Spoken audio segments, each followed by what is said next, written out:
Welcome back, everyone, to my top 11 favorite LGBTQ comics of all time. Number 1. Number 1. The Deep Dark by Molly Knox Ostertag. Okay, this is a book I already spoke about extensively in my last list, so I'm going to do my best not to just regurgitate what I said there, although I will borrow some of the story description to make things a little easier for myself.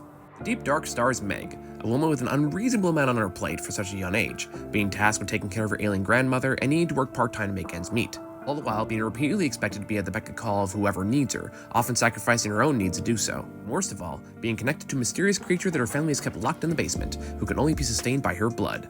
Thus, she lives in a perpetual freeze state, never having the desire or the willpower to move past her life's confinements, forced to live out a routine that was forced upon her, and taught that she must sacrifice herself in almost every way in order to keep the peace and maintain the stability. That all changes when her childhood trans friend Nessa comes back to the small desert town and the two manage to reconnect, but it leaves Meg in a difficult position, as she becomes increasingly attached to Nessa, but realizes she'll need to sacrifice her obligations in order to pursue something more. And that kind of sacrifice is just not something Meg feels in any position to do.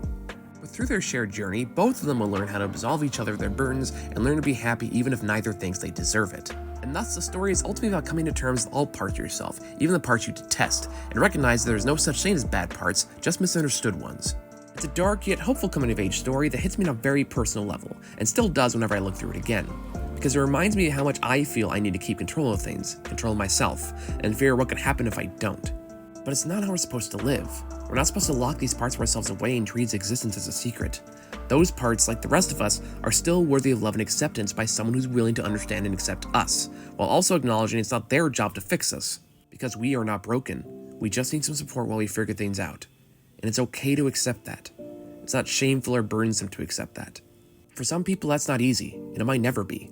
But if we truly want to move forward to create a life full of color and beauty as opposed to gray and muted, it's necessary, and scary, and wonderful, and freeing to finally let that wall come down. And that's the entirety of our list. Thank you guys so much for following me through on this journey. I hope you find some books that you like, and let me know what books you recommend in the comments below. Thanks so much for watching. I'll see you all next time.